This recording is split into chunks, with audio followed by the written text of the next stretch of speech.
I destroyed my WIFE's dream marriage and exposed her Alpha LOVR's dirty secrets.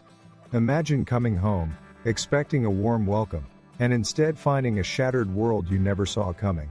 What would you do if the love of your life betrayed you? If your most trusted friend was part of it? This is a story of heartbreak, vengeance, and the shocking truth I uncovered. Stick around, because by the end, you won't believe what happened next. The air was thick with the scent of fresh asphalt as the wheels of the military transport plane screeched against the runway. I was home, at least, I thought I was. For the first time in years, I wasn't surrounded by the hum of machinery, the distant rattle of gunfire, or the static crackle of radios. I should have felt relieved, but the weight in my chest told a different story. Something was off. Not fear, I'd faced my share of that, but something deeper, more disquieting. The kind of unease that grows when you've been gone too long, and the world has kept turning without you. The moment the plane's engines wound down, silence filled the cabin. No more roar, no more vibration under my boots, just a hollow stillness that made me keenly aware of my own breathing. I leaned forward in my seat, resting my elbows on my knees, and stared out the small window. The airbase sprawled below, its dull, uniform buildings scattered under a slate-gray sky. It felt familiar, sure, but distant too, like I was looking at it through a pane of frosted glass. My bag was heavier than I remembered when I slung it over my shoulder.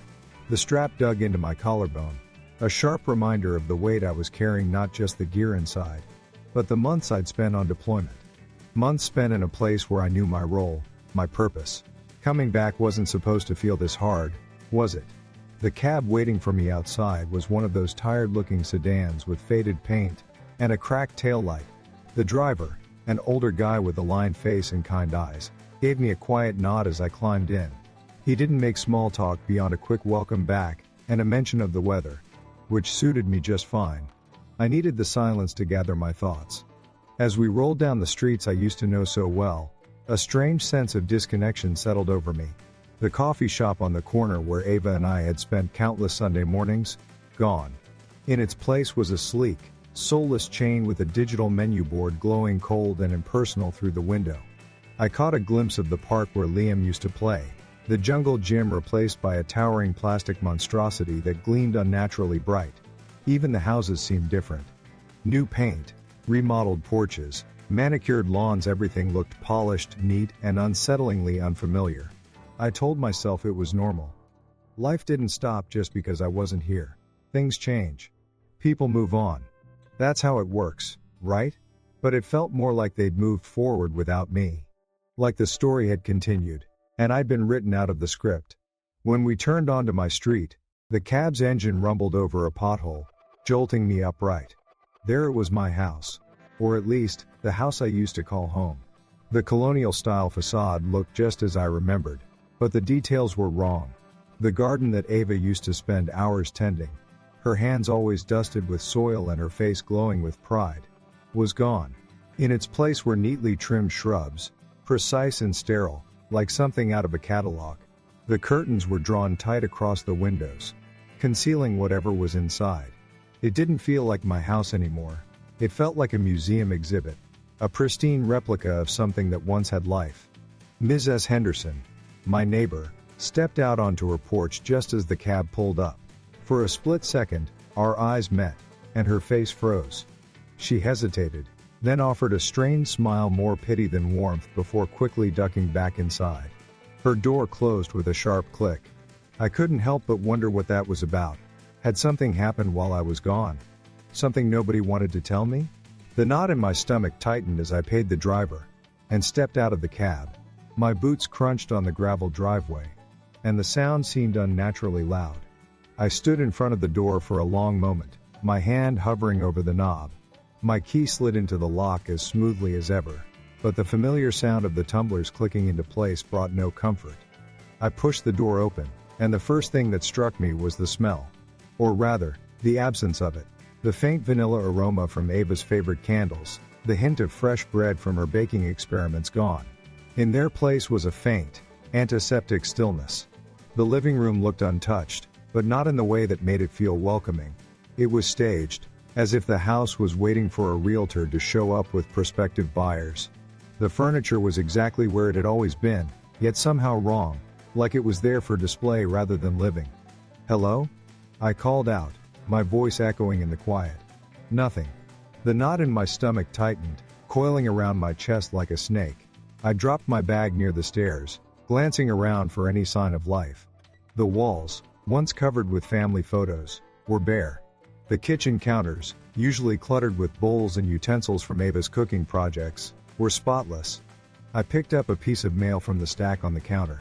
My name wasn't on it. It was addressed to Ava. All of it was. I took a step back, the weight of the silence pressing down on me.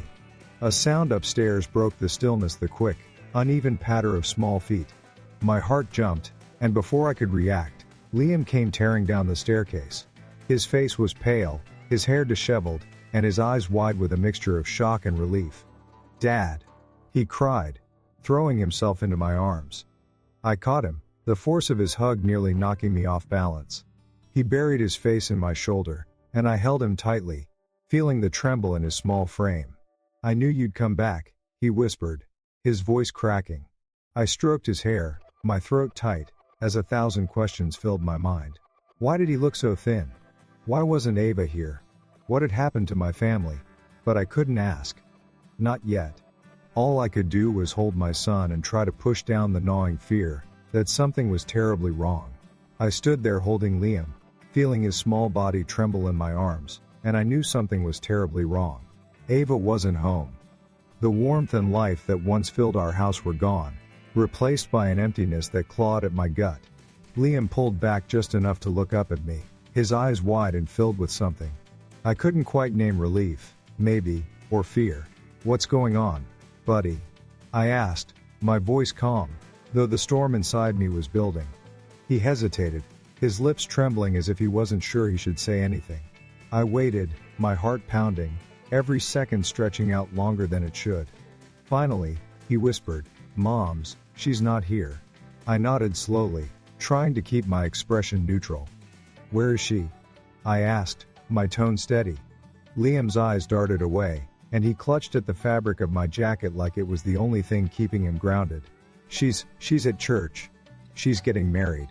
The words hit me like a freight train, the air rushing out of my lungs as though I'd taken a blow to the chest. "What?" I managed to say, my voice barely above a whisper. "Married." Liam nodded, his small hand gripping mine. "To Uncle Mark." The world seemed to tilt under my feet. Mark. The man I'd trusted with everything. The man who had promised to look out for my family while I was gone. My best friend. Anger surged through me, hot and consuming. But I forced myself to stay calm for Liam's sake. "Tell me everything, buddy," I said quietly, crouching down so I was at eye level with him. He took a deep breath, his small chest heaving, and started to explain. At first, he just came over sometimes to help. Mom said he was lonely, that he needed company. Then he started staying the night. She said it was because he didn't want to be alone. But Liam's voice broke, and he bit his lip, looking at me with those big, innocent eyes. "But then they started talking about you. They said you cared more about the army than about us. That you didn't want to come home. I didn't believe them, Dad. I knew you'd come back." He looked so small, so fragile. And the weight of his words pressed down on me like 1,000 bricks. I stood, the anger inside me boiling over. My hands clenched into fists, my jaw tightening as I stared at the floor. Ava had betrayed me, yes, but it was more than that. She'd poisoned my son against me. She'd let Mark, the man I'd trusted most, step into my home, into my life, and take what wasn't his. "Stay here," I said to Liam, my voice steady despite the rage bubbling beneath the surface. "I'll take care of this." He shook his head violently, clutching at my arm. "No, Dad. I want to come with you. I want to see their faces when they see you." His determination caught me off guard. This was my son, my brave, loyal boy, and as much as I wanted to protect him from this mess, I couldn't deny him this moment. I couldn't tell him to stay behind while I faced down the people who'd betrayed us both. "All right," I said, my voice firm. "Let's go." The drive to the church was tense. Liam sat in the passenger seat, his small hands gripping the edge of his seat. His face set in a mixture of fear and defiance. I tried to keep my breathing steady, tried to focus on the road, but my mind kept replaying his words over and over again. Ava, Mark, marriage. The thought of the two of them standing at the altar made my stomach churn. How long had this been going on? How many lies had they told to cover their tracks? The betrayal cut deep, but what hurt the most was the thought of my son, my precious boy, caught in the middle of their deceit. I glanced over at Liam, his profile silhouetted by the passing streetlights. He looked so small, so vulnerable, but there was a steeliness in his gaze that made me proud. He was stronger than I'd given him credit for, and that strength gave me the resolve to keep going. When we arrived at the church, I parked at the far end of the lot, out of sight. The building loomed in front of us, its stained glass windows glowing softly in the fading light. I took a deep breath and turned to Liam. "Stay close to me, okay?" I said. He nodded, his small face serious, his eyes locking onto mine. "Okay, Dad." Together, we walked toward the entrance, each step feeling heavier than the last. As we approached, I could hear the faint sound of the organ. The wedding march just beginning. My hands clenched at my sides, my heart hammering in my chest. I wasn't sure what I was about to walk into, but I knew one thing: I wasn't going to let them get away with this. Not without facing me first. I pushed open the doors, and the music stopped. The soft murmur of voices died away, replaced by a stunned silence that seemed to echo through the room. Every head turned toward us, a sea of faces frozen in shock and confusion. I walked forward, my boots clicking against the polished floor, and scanned the room until my eyes landed on them. Ava stood at the altar, radiant in a white gown, her hands clutching a bouquet of pale pink roses. She looked beautiful, no doubt about it, but all I could see was betrayal. Beside her stood Mark, his hand resting possessively on the small of her back, his smug grin fading into a look of disbelief as he saw me. I felt Liam's small hand slip into mine, and I gave it a gentle squeeze. "Don't let me interrupt," I said, my voice cutting through the stunned silence. "I just came to congratulate the happy couple." Ava's face went pale, her lips parting as if to speak, but no words came out. Mark stepped forward, his expression hardening, but before he could say anything, I raised a hand to stop him. "Not a word," I said, my voice low and steady. "You don't get to explain. Not now. Not ever." My gaze shifted back to Ava. "You invited him into our home. You let him steal our life, our family. And now you're standing here like none of it matters." The room seemed to shrink around us, the walls closing in as the weight of my words hung in the air. Ava's eyes filled with tears, but I didn't care. She'd made her choice. Mark opened his mouth again, and this time I stepped closer, my voice sharp. "You were my friend, my brother. I trusted you. And this is how you repay me?" His confidence faltered, his jaw tightening as he looked away. "I don't want your excuses," I said, my voice rising. "I want you to understand what you've done. What you've destroyed." I turned to Liam, who was watching them with wide eyes, and my heart broke for him all over again. I crouched down so we were eye level. "We're leaving, son," I said gently. "We don't belong here." Liam nodded, his face set with determination. "Let's go, Dad," he said firmly. Together, we walked down the aisle, past the stunned crowd, past the faces filled with pity, shock, and judgment. I didn't look back. I didn't need to. I could feel the weight of their stares, the whispers that followed us as we left the church. But I didn't care. My son and I had faced them. We'd stood tall in the face of their lies. And now, we were walking away, leaving their world behind.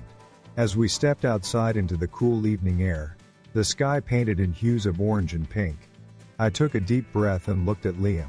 His small hand was still holding mine, his grip steady, his eyes clear. I knelt down and pulled him into a tight hug, feeling the warmth of his little body against mine. "I'm proud of you," I said softly. He didn't say anything, just held on to me, and in that moment, I knew that no matter how broken things were, we'd find a way to rebuild. Together. Things are about to take an unexpected turn. As I dug deeper, the lies unraveled, revealing a betrayal so deep. It shook everything I thought I knew. But how far should I go for justice? Comment 1 if you think I should confront them directly. Or comment 2 if you think I should plan my revenge in silence. Let's see what you'd do. As I stepped through the church doors and into the nave, my boots clapping against the polished stone floor, every murmur in the room dissolved into a stunned silence. It felt like the temperature dropped by 10 degrees the moment people saw me. Heads turned first in confusion, then in shock. I could see Ava's silhouette near the altar, her flowing white gown shimmering in the soft light streaming through the stained glass windows.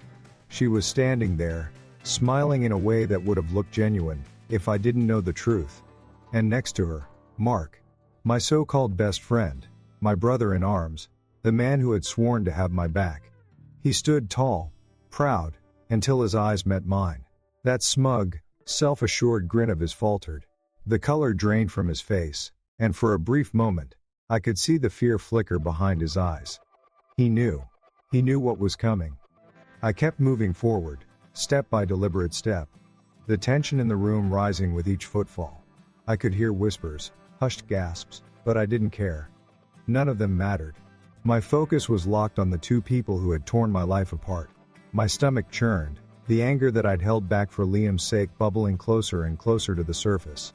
They thought they could stand here, in this sacred place, pretending they hadn't destroyed everything I held dear. Well, I was about to remind them that the past doesn't stay buried. Not when you've wronged me. Not when you've stolen from me. Don't let me interrupt, I said, my voice cutting through the silence. It was calm, too calm, but the fire underneath every word was impossible to miss. My eyes didn't leave Mark's as I spoke, and he shrank back half a step, like a guilty dog caught chewing the furniture. Ava froze, her bouquet trembling in her hands, her wide eyes locked on me as if I were a ghost. I just came to congratulate the happy couple. For a moment, no one moved. The tension in the room was so thick you could slice it with a knife. I felt Liam shift beside me, his small hand still gripping mine, and that gave me the strength to keep going. I wasn't just doing this for me. I was doing it for him. For us. Mark's voice finally broke the silence. Finley, I didn't expect. He trailed off, and I could see the wheels turning in his head. He was scrambling, trying to come up with some sort of explanation, some excuse that would make this all okay. But there wasn't one. I took another step forward, my voice steady. You didn't expect me to show up at my own wife's wedding? I asked. My tone was cold, measured. The words were like ice, cutting through whatever feeble defense Mark was trying to muster. You thought you could just walk in here and take my place? I glanced at Ava, who was still frozen in place. You thought you could erase me? Mark tried again. Finley, it's not like that. His voice was shaky now, and the room was so quiet that every syllable echoed off the walls. I cut him off with a sharp gesture. Not like that? I said, my voice rising just enough to carry across the room. Then what is it like, Mark? Because from where I'm standing, it looks exactly like betrayal. My words landed hard, and I saw him flinch. Good. I turned my attention to Ava then. She was supposed to be my partner, the one person I could trust above all else. And you, I said, my voice heavy with the weight of my hurt and anger. You stood there and let him into our home. You let him near our son. You let him take everything we built together. And for what? I didn't even realize my hands had curled into fists, until I felt my nails biting into my palms. Did you think I wouldn't come back? Did you think I wouldn't find out? Ava's lips parted, but no words came. Her eyes glistened with unshed tears, but it was too late for that. The damage was done. She'd made her choice. I could feel the eyes of everyone in the room on me, but I didn't care. I wasn't here for them. This wasn't for their entertainment or their judgment. This was about reclaiming my life. About looking these two in the eyes and letting them know I wasn't going to slink away quietly. I wasn't going to fade into the background. I trusted you, I said, my voice breaking just a little as I spoke. Both of you. And this is how you repay me? You think you can just stand up here and pretend that none of it matters? That I don't matter? I took another step closer, the space between us shrinking to almost nothing. You stole from me, Mark. You stole my family, my home, my peace. My gaze flicked back to Ava. And you let him take it all. For a moment, neither of them spoke. The room was so silent. I could hear my own heartbeat pounding in my ears. Then Ava finally whispered, Finley. But she trailed off, her voice cracking. She had no words, no defense. And even if she did, it wouldn't have been enough. Nothing could undo what they had done. I felt Liam's hand tighten around mine, and I looked down at him. His eyes were wide, his jaw set, and for a moment, I saw the same anger in him that burned inside me. But he also looked afraid, confused, and that broke something in me. I knelt down so we were face to face, my voice softening as I spoke. "We don't need to be here, buddy," I said quietly. "Let's go home." His expression shifted, still determined, but now mixed with a kind of relief. He nodded. I stood, looking at Mark one last time. "This isn't over," I said, my voice low and firm. "You think you've won, but you haven't. Not by a long shot." I turned to Ava, who looked like she wanted to shrink into the floor. "You made your choice. Don't expect me to forget it." With that, I took Liam's hand and turned on my heel. The room stayed silent as we walked down the aisle, past the rows of shocked faces, past the whispers and the gasps. I didn't look back. I didn't need to. I knew the damage was done. I knew the message was clear. As we stepped into the cool evening air, I felt the weight of their betrayal settle a little more heavily on my shoulders. But I also felt something else resolve. They thought they could bury me, but they were wrong. This was just the beginning. And I wasn't about to let them get away with it. Not now. Not ever. As we stepped back into the brisk evening air, my mind was spinning. Liam stayed close, his small hand still clutching mine. His presence steadied me, even as the anger continued to boil just beneath the surface. I couldn't stop replaying Mark's face in my head, that split second of fear. The way his smug confidence had crumbled when he saw me standing there. I'd called him out in front of everyone, stripped away his lies, but it wasn't enough. Not yet. As much as I wanted to march back in there, grab him by the collar, and demand answers, I knew it wouldn't change what he'd done. It wouldn't undo the betrayal. He'd carved a scar into my life that no apology could ever heal. I glanced down at Liam. He was quiet, but his little brows were furrowed in that way they always did when he was deep in thought. The expression made my heart ache. He'd had to grow up too fast, see too much. I'd been gone too long, and in that time, everything had fallen apart. I hadn't been there to protect him. I hadn't been there to stop any of this. But I was here now, and I wasn't about to let them continue hurting him or me. My jaw tightened as I helped him into the car, the door closing with a heavy thunk. I climbed into the driver's seat, gripping the wheel so hard my knuckles turned white. I stared out the windshield for a long moment, trying to gather myself. "Dad?" Liam's voice broke the silence. It was small, uncertain, and when I looked over at him, I saw the question in his eyes. He wanted to understand. He needed to know why the people he trusted had done what they did. I exhaled slowly, feeling the weight of his unspoken question pressing on me. I didn't have a clean answer for him. How could I explain to an 8-year-old why adults made the choices they did? Why people who were supposed to love us could hurt us so deeply? I wished I could shield him from the ugliness, but it was too late for that now. He'd already seen it.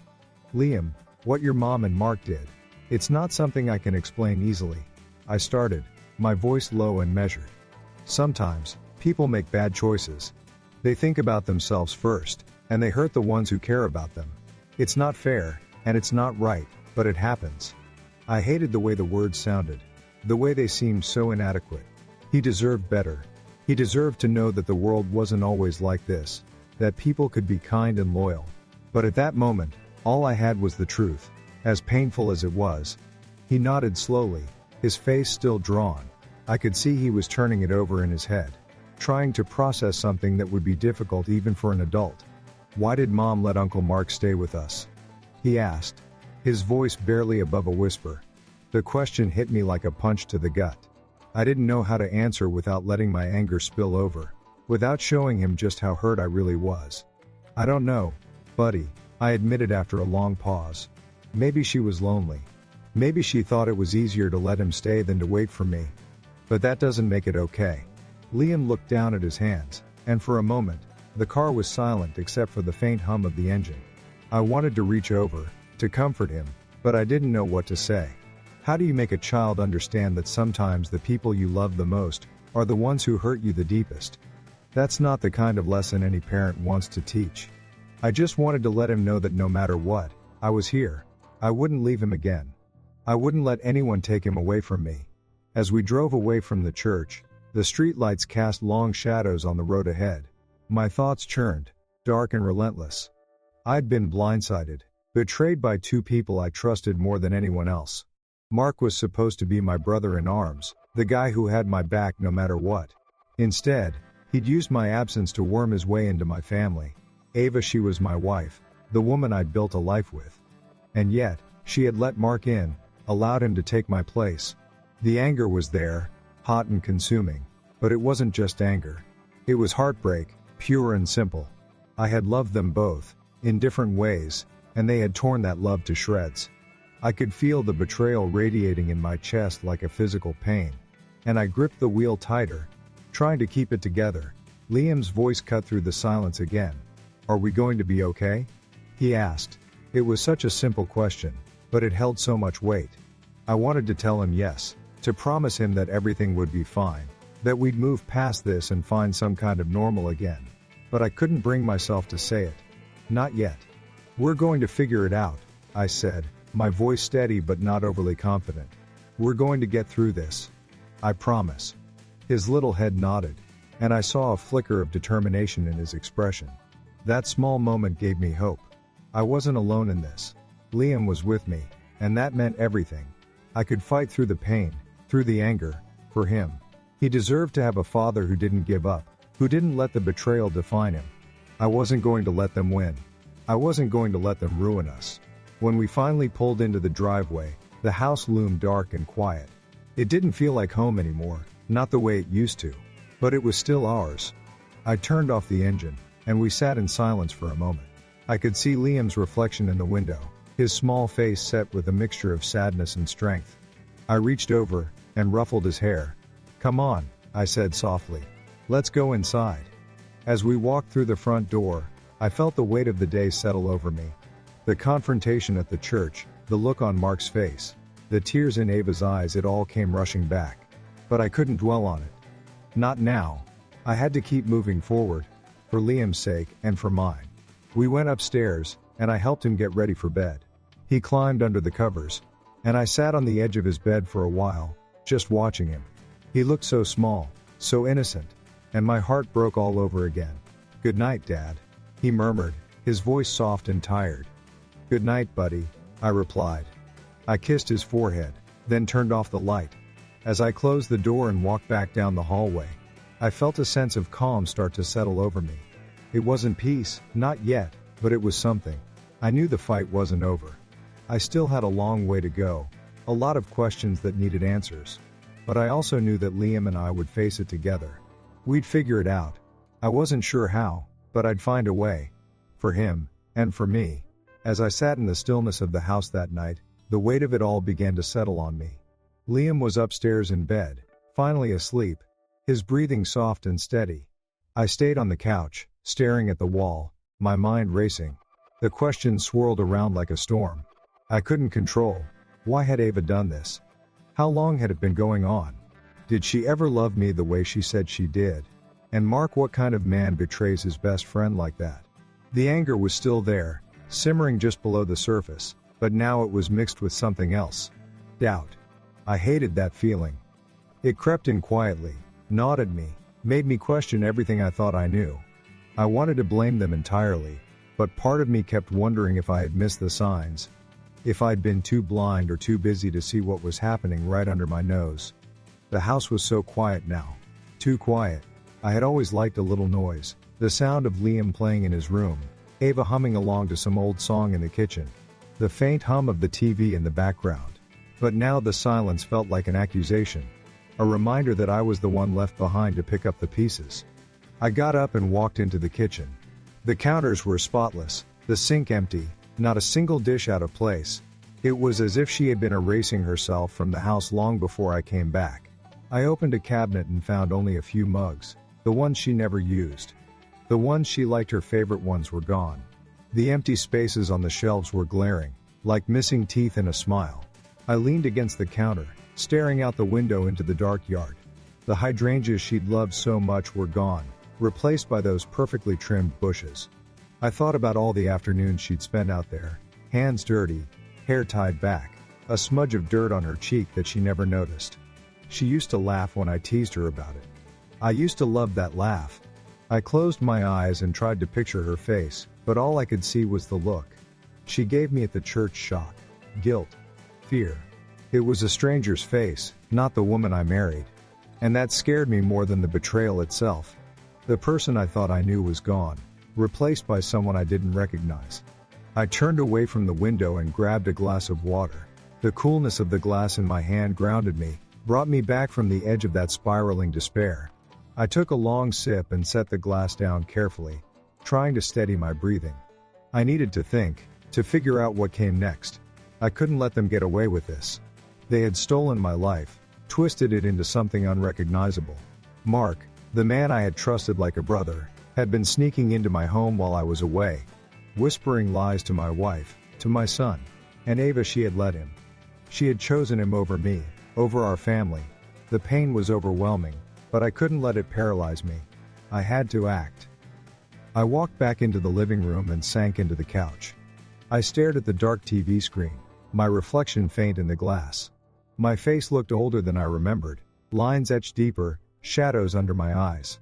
I felt the weight of the years I'd been gone, the moments I'd missed, the milestones I couldn't get back. But I also felt something else rising inside me, a resolve. I couldn't change what had already happened, but I could make sure they didn't keep stealing from me. I could take control of what came next. My mind shifted to Liam, sleeping soundly upstairs. He was my anchor, the reason I couldn't fall apart. He needed me now more than ever, and I couldn't fail him. I thought about his questions earlier. His small voice asking why his mom had let Uncle Mark stay. I had tried to answer, tried to give him something to hold on to. But the truth was, I didn't fully understand it myself. What kind of person does that? What kind of mother lets another man come into her home and take over? And what kind of friend no? What kind of coward uses a man's absence as an opportunity to destroy everything he holds dear? I sat forward, my elbows on my knees, hands clasped tightly. My thoughts turned dark, imagining all the ways I could confront them, all the things I could say to make them understand what they had done. But words didn't feel like enough. They had to face the consequences. They had to know that their actions had ripped a family apart, that they had taken something that wasn't theirs to take. I needed a plan. I needed to be smart about this, not impulsive. I wasn't going to give them the satisfaction of seeing me lose control. I was better than that. I had to be better than that, for Liam's sake. The night stretched on, the house silent except for the faint creak of the floorboards under my shifting weight. I thought about the future, about what it would look like without her. I thought about the custody arrangements, the legal battles, the awkward exchanges at school events. I didn't want that for Liam, but I also knew I couldn't let Ava walk all over me. I couldn't let her use my son as a pawn. I needed to find a way to protect him, to make sure he grew up knowing that I would always be there for him, no matter what. The thought of losing him was unbearable. I couldn't let that happen. I wouldn't let that happen. Eventually, I stood and walked to the stairs. I paused at the bottom, looking up at the dimly lit hallway above. I imagined Ava coming down those stairs, her voice calling out to me, the sound of her laughter as she teased me about something trivial. But that was a memory, not reality. The woman who used to love me, who used to look at me like I was the center of her world, was gone. And the man who had stood beside me through some of the toughest times in my life had turned into a stranger, a thief, a traitor. I wasn't sure which hurt more, the loss of her love or the betrayal of his friendship. I climbed the stairs slowly, my hand grazing the banister. The house felt foreign, like it wasn't mine anymore. But I had to reclaim it. This was my home. This was where Liam and I would build something new. I opened his bedroom door just enough to peek inside. He was still asleep, his small form curled under the blanket. I watched him for a moment, a pang of guilt stabbing through me. I hadn't been there for him when he needed me most. But I was here now, and I would do whatever it took to make things right. I closed the door gently and stood in the hallway, my mind clearer than it had been in days. This wasn't over. Not by a long shot. But I had taken the first step. I had faced them. Now it was time to figure out what came next. I couldn't sleep that night. Every time I closed my eyes, I saw their faces, Ava's tearful expression, Mark's momentary flash of fear replaying over and over like a broken reel of film. The house was silent except for the occasional creak of the walls, as the night cooled, and the faint rustling from Liam's room, down the hall. I lay there staring at the ceiling, my mind a storm of thoughts that refused to settle. I kept asking myself why. Why had they done this? How could they look me in the eye and pretend they hadn't stolen everything from me? Eventually, I gave up trying to sleep and pushed myself out of bed. The floor was cold under my feet as I made my way downstairs to the kitchen. I poured a glass of water and leaned against the counter, staring out into the dark backyard. The hydrangeas were gone, those blooms that Ava had once cared for so lovingly. In their place were those sterile, orderly bushes, standing like silent witnesses to everything that had gone wrong. I gripped the edge of the counter, the coolness of the stone grounding me, keeping me from spinning too far into the dark thoughts that threatened to take over. Mark's face lingered in my mind. The man who had been closer to me than a brother, the one I'd trusted with everything. I thought back to all the times we'd laughed together, shared stories over beers after long days, confided in each other when life got hard. I'd never doubted him. Not once.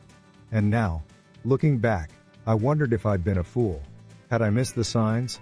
Had I been so blind, so wrapped up in my own world, that I didn't see what was right in front of me? The questions were like daggers, each one cutting a little deeper, leaving me raw and angry and hurt. I thought about Liam. His small voice still echoed in my ears from earlier that evening. Why did Mom let him stay? He'd asked, his innocent eyes searching mine for an answer that made sense. I hadn't known what to tell him. How do you explain to your child that the people he trusted most had made choices that couldn't be justified? How do you tell an 8-year-old that his mom, the woman who was supposed to protect him, had let another man into their home? I felt a pang of guilt, knowing that while I'd been away, he had been left to navigate a world where trust was broken and the adults in his life weren't the heroes he thought they were. The thought made me grip the counter even harder. My knuckles turned white, and I realized I was shaking. I took a deep breath, trying to steady myself. I couldn't afford to lose control. Not now. Not when Liam needed me to be strong. I had to find a way to keep going, to push through the betrayal and the hurt and figure out what came next. This wasn't just about me. It was about him.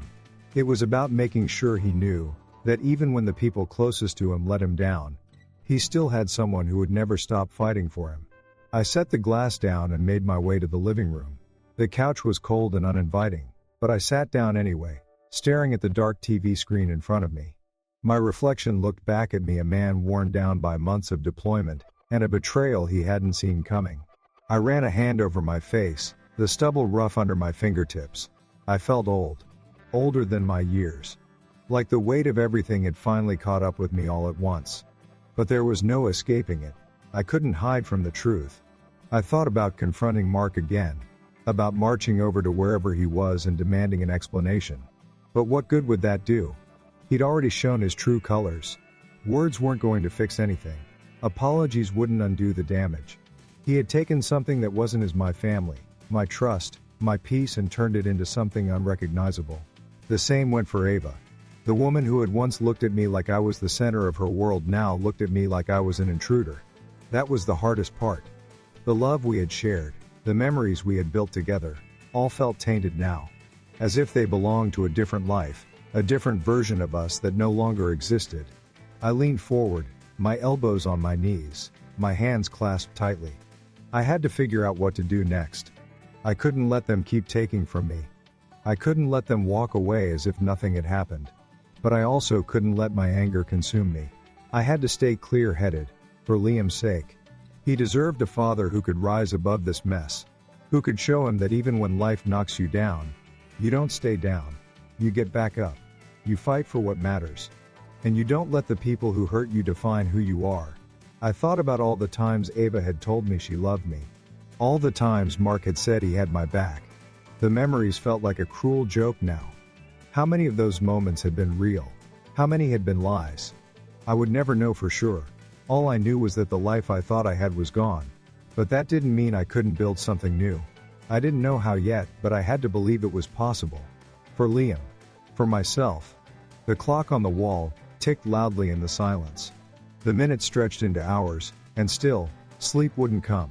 I sat there in the dark, letting the thoughts come and go, letting the anger rise and fall like waves crashing against a rocky shore.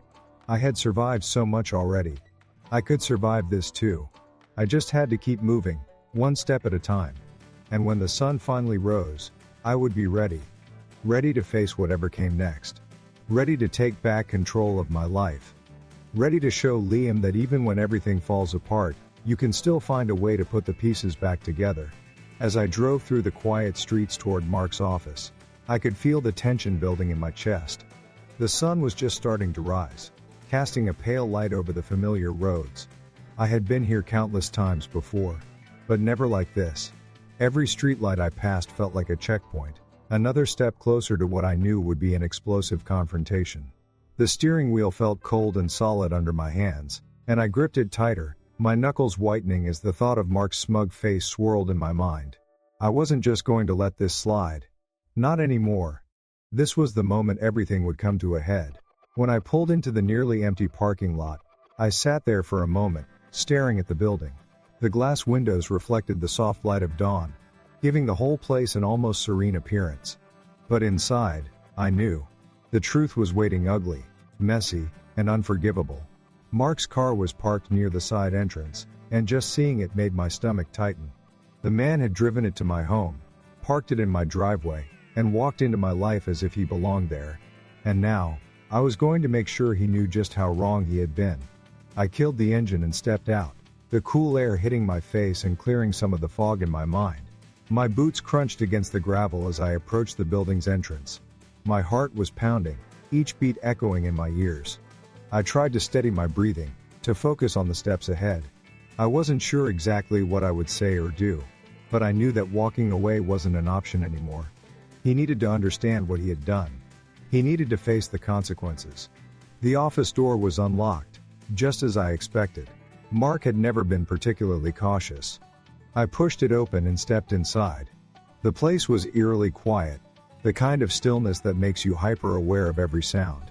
I could hear my own footsteps as I walked down the hallway, each one sounding louder than it should. The fluorescent lights hummed faintly, casting a cold glow over the sterile walls.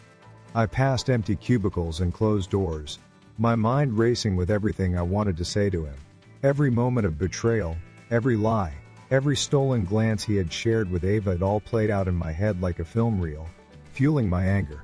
When I reached his office, the door was ajar. I could hear him inside, talking to someone on the phone. His voice was calm, casual, as if he had nothing to worry about. I paused outside, listening to the familiar tone of the man I once considered my closest friend. The man who had stood by me through deployments, who had shared countless beers and laughs, who had held my son in his arms, and promised to look after my family, while I was gone. That man was gone. In his place was someone I didn't recognize. Someone who had crossed a line that could never be uncrossed. I stepped into the doorway, and he looked up. For a split second, I saw the surprise on his face. His hand froze on the phone, and then his expression shifted. He tried to cover it up, to hide the fear that had flashed across his features. He hung up quickly, setting the phone down on his desk, and leaned back in his chair, forcing a smile. "Finley," he said, his voice light and full of false bravado. "What brings you here so early?" I didn't answer right away. I took a moment to look around his office, the neatly stacked papers, the polished desk, the framed photos on the wall. Everything about the space felt staged, like a set piece in a play. It was so different from my own life, which felt like a crumbling ruin by comparison. I walked in slowly, my eyes never leaving his. "You know why I'm here," I said quietly. Mark's smile faltered, but he kept up the act. "No idea. Man, I haven't seen you in a while. I figured you'd still be." "Cut the crap," I snapped, my voice rising. I stepped closer, and he instinctively leaned back in his chair. "Don't act like you don't know what this is about. You think you can just walk into my life, take my family, and I'm supposed to be okay with that? Do you really think I'd let that slide?" He raised his hands, palms out, in mock surrender. "Finley, come on. You're blowing this way out of proportion." "I didn't." "You didn't what?" I interrupted, my voice shaking with barely controlled rage. "You didn't betray me? You didn't sneak behind my back, into my home, into my marriage. Don't lie to me, Mark, not now." He opened his mouth to respond, but I cut him off again. "I trusted you. I trusted you more than anyone. You were supposed to have my back, to watch out for my family while I was away. And this is how you repay me? By taking everything I've worked for, everything I've loved, and throwing it away?" Mark's face reddened, and I could see the tension building in his jaw. I didn't plan for it to happen this way, he said. Finally, his voice defensive. It just happened. Don't give me that, I spat. It didn't just happen. You made a choice, Mark. You made a choice to betray me. To lie to me. To take advantage of me when I couldn't defend myself. And you think you can just sit here, in this office, and pretend that everything's fine? That I'll just move on and forget about it? He stood up then, his hands on the desk, leaning toward me. What do you want me to say, Finley? That I'm sorry. Fine, I'm sorry. But you've got to move on. You're back now. You can start fresh. There's no point in dragging this out. I stared at him, barely able to believe what I was hearing. The arrogance, the entitlement, it was almost more than I could take. You don't get to tell me to move on, I said, my voice low and dangerous. You don't get to decide when this ends. You don't get to erase what you did.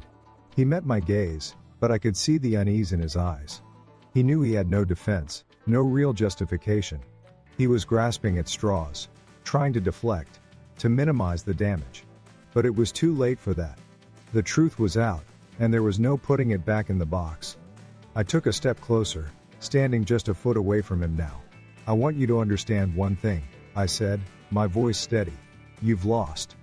You've lost my trust, my friendship, and any shred of respect I had for you. And you will never have my family, never. Mark didn't respond. He just stared at me, his face a mix of anger and guilt. I turned and walked out of the office, my heart pounding, my hands trembling. As I stepped back into the parking lot, I felt a strange mix of emotions: anger, relief, and a small, quiet sense of victory. It wasn't over. Not by a long shot, but I had taken the first step. I had faced him, and now, it was time to figure out what came next. As I walked back to the car, I felt like I'd been punched in the gut. The confrontation had been real raw, ugly, and everything I'd expected it to be. But it hadn't brought the sense of relief I thought it would. If anything, it left me with more questions than answers. I'd stood face to face with Mark, the man I'd once trusted more than anyone, and I'd told him exactly what I thought. I saw the guilt on his face, the cracks in his arrogant facade. But still, that hollow feeling remained. I gripped the steering wheel tightly, my knuckles turning white as I tried to process what had just happened. Driving away from his office, I couldn't shake the image of him standing there, leaning on that desk, looking at me with that mixture of defiance and shame. It wasn't just what he'd done, it was how he'd done it. Sneaking around behind my back, betraying my trust while I was gone. And then, when confronted, he had the nerve to tell me to move on. As if his actions were something I could just brush off. I thought about all the times we'd sat together, beers in hand, talking about everything and nothing. Those moments had felt genuine at the time, like the kind of bond that couldn't be broken. But now I saw it all differently. How long had he been lying to me? How many of those conversations had been filled with half-truths and hidden motives? The more I thought about it, the more it felt like my entire friendship with him had been a carefully constructed lie. I pulled into a gas station, needing a moment to collect myself. The fuel gauge was low, but that wasn't the real reason I stopped. I needed to step out of the car, to breathe, to feel the ground beneath my feet and remind myself that I was still standing. The cold air hit me as I got out, snapping me out of my haze. I leaned against the car, my breath visible in the chilly morning air, and stared off at the horizon. I thought about Ava, her face when she saw me at the church, the way her hands had trembled as she held that bouquet. She'd looked guilty, sure, but there was something else in her eyes too. Fear? Maybe. But also a kind of resigned acceptance, like she knew this moment was inevitable. Mark had been the easy target. I could channel my anger toward him without hesitation. He was the one who'd violated our friendship, the one who'd overstepped every boundary. But Ava was different.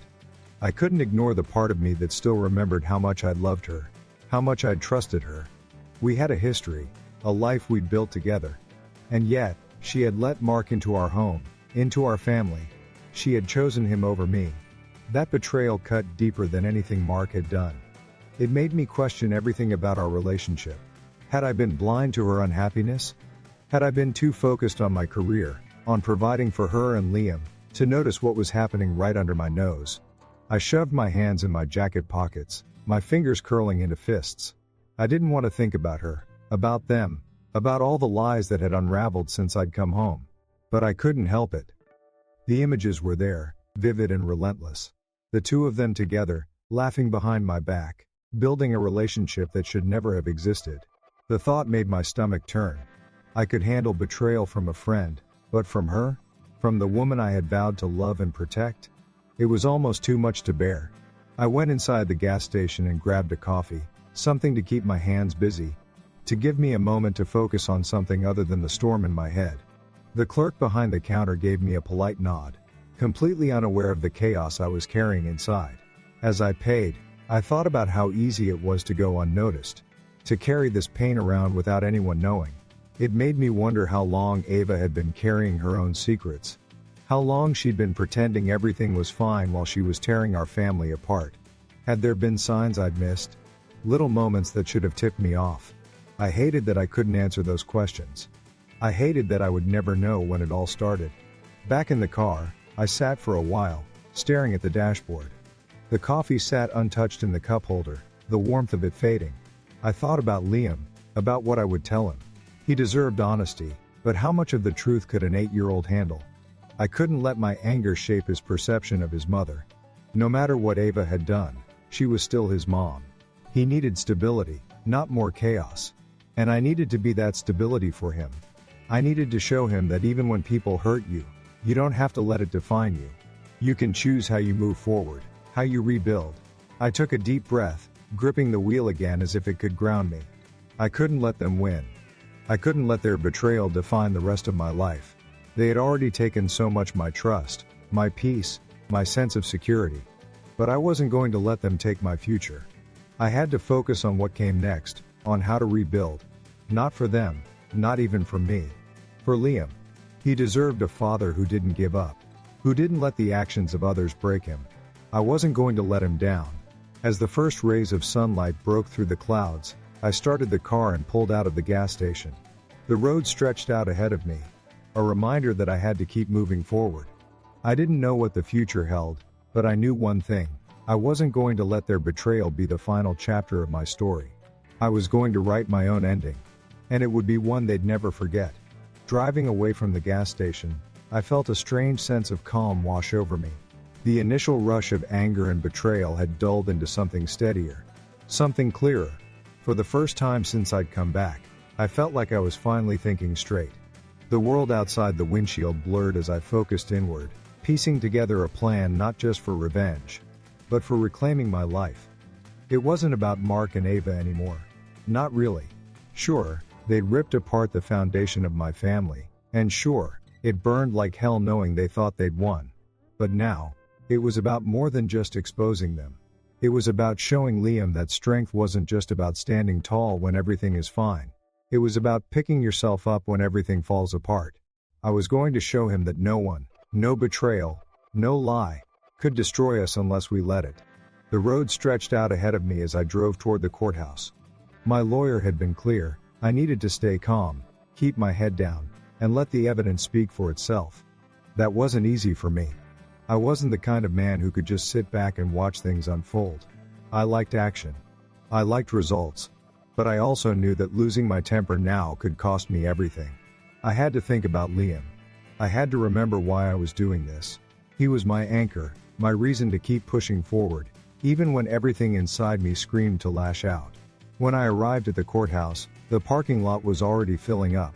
Reporters lingered at the entrance, their cameras ready, their notepads poised to capture every word, every reaction. I had known this would happen. Sarah, my lawyer, had warned me that Mark's influence and Ava's connection to a few well-placed individuals in town would draw attention. But I hadn't expected the sheer number of people. As I stepped out of the car, I could feel their eyes on me, feel the weight of their curiosity and judgment. It was suffocating, but I kept moving, my back straight, my gaze forward. Inside, the air was cooler, quieter. The murmurs of conversation were muted compared to the chaos outside. Sarah was waiting for me at the bench near the entrance, her expression calm, professional. She gave me a small nod, a silent reassurance that she had everything under control. I took a seat beside her, my hands clasped tightly in my lap. My pulse quickened as I thought about what was coming. The truth. Everything I'd uncovered, every lie. Every betrayal was about to be laid out in front of a judge. I wasn't here to argue, or to fight. I was here to let the facts speak for themselves, to let justice take its course.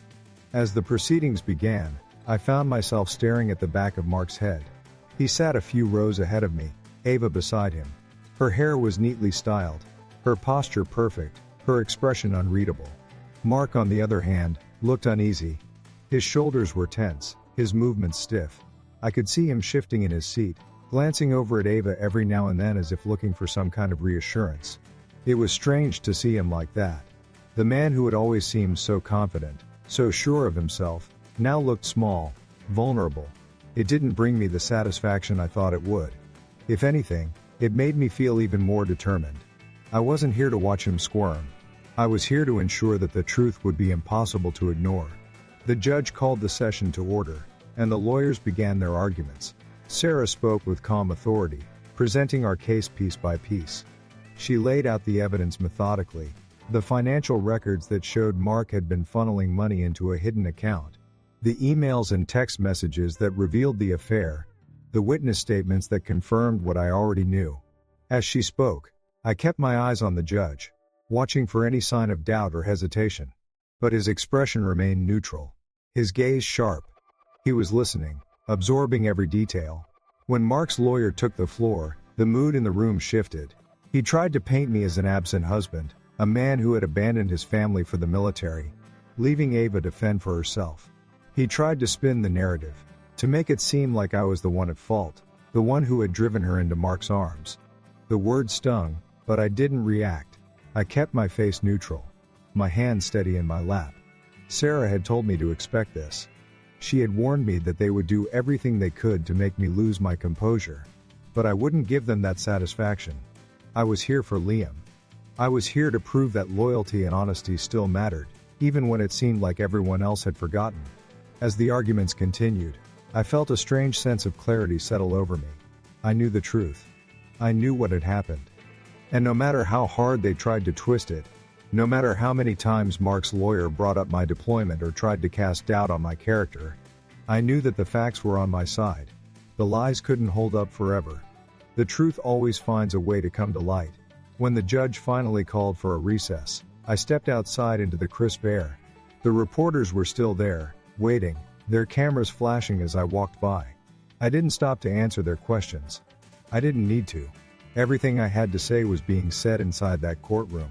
I found a quiet spot near the steps and sat down, letting the cold stone beneath me anchor me to the present. My mind drifted back to Liam, to his small voice asking if things would ever be okay again. I thought about his smile, his laughter, the way his face lit up when he talked about his favorite superhero. I thought about all the moments I had missed while I was away, and all the moments I still had the chance to share with him. That was what mattered. Not Mark, not Ava.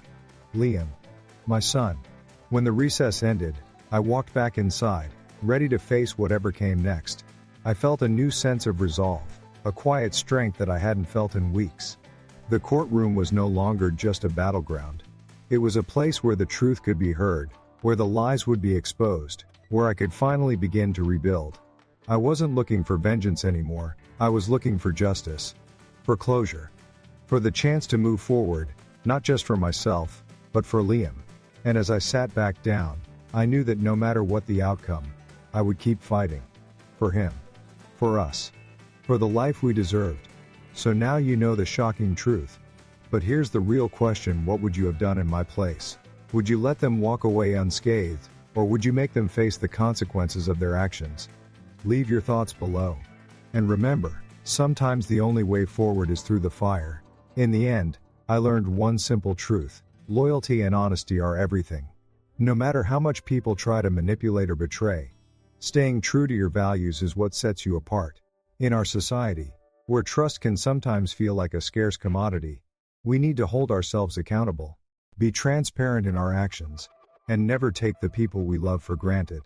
Only by being honest and faithful, whether to our family, our friends, or our communities, can we rebuild what's been broken and move forward with real strength and unity. That's a lesson we can all stand behind.